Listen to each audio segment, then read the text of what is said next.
पश्चिम बंगाल में दूसरे और आखिरी चरण का चुनाव प्रचार थम गया है। बीजेपी और टीएमसी ने खास तौर पर इस चुनाव के प्रचार में पूरी ताकत झोंक दी थी। सोमवार को प्रधानमंत्री मोदी ने चुनाव प्रचार के लिए पश्चिम बंगाल में अपनी आखिरी रैली की थी। बैरकपुर में जनसभा करते हुए पीएम मोदी ने कहा कि आपने टीएमसी और कांग्रेस को बहुत मौके दिए, इस बार आप बीजेपी को मौका दीजिए, हम आपको भय से आजादी दिलाएंगे। आपने 70 साल कांग्रेस, लेफ्ट और टीएमसी को दिए हैं। आज ये तीनों ही एक गठबंधन में है, एक ही थाली के चट्टे बट्टे हैं। आप एक मौका भाजपा को देकर देखिए, आप एक मौका मोदी को देकर देखिए। हम सब मिलकर बंगाल को हर बेड़ी से आजादी दिलाएंगे। आजादी हिंसा और दंगों से, आजादी टीएमसी के भय और भ्रष्टाचार से, आजादी टीएमसी के सिंडिकेट से, आजादी घुसपैठ और घुसपैठियों से, आजादी बेरोजगारी और बेकारी से, आजादी तुष्टीकरण और परिवारवाद की बीमारी से। मैं इस विश्वास के साथ वापस जा रहा हूं कि 4 मई के नतीजों के बाद बीजेपी के शपथ ग्रहण समारोह में मुझे आना ही है। जबकि गृह मंत्री अमित शाह ने बंगाल के बेहाला से बड़ा रोड शो किया।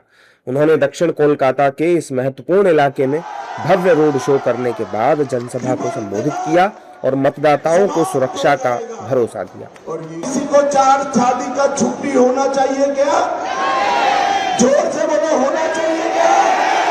और जोर से बोलो, होना चाहिए। मालूम है ना 4 शादी कौन करता है? अरे जरा कहो, मालूम है ना? यूसीसी आने वाला है। 5 तारीख के बाद बंगाल में किसी को 4 शादी करने की छुट्टी नहीं हो।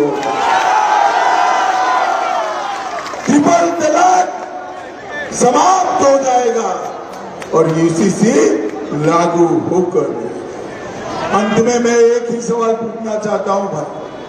वहीं मुख्यमंत्री ममता बनर्जी की तरफ से भी प्रचार करने कोलकाता पहुंचे आम आदमी पार्टी के संयोजक अरविंद केजरीवाल ने सीएम ममता की जीत का दावा किया और उन्हें अग्रिम बधाई भी दी। मैं ममता दीदी को बहुत बहुत शुभकामनाएं देना चाहता हूं इस चुनाव के लिए। बंगाल की जनता को बहुत बहुत बधाई देना चाहता हूं। जिस तरह से वो तानाशाही के खिलाफ, तानाशाहों के खिलाफ बंगाल की जनता डट के लड़ रही है और पूरा जो मैं 2 दिन में देखा, पूरे बंगाल का माहौल है कि जो ये दिल्ली से अमित शाह और मोदी जी आए हैं और बंगाल को तहस नहस करना चाहते हैं। 90 लाख लोगों के वोट काट दिए उन्होंने। इसका बंगाल बदला लेगा, इस पे चुप नहीं रहेंगे।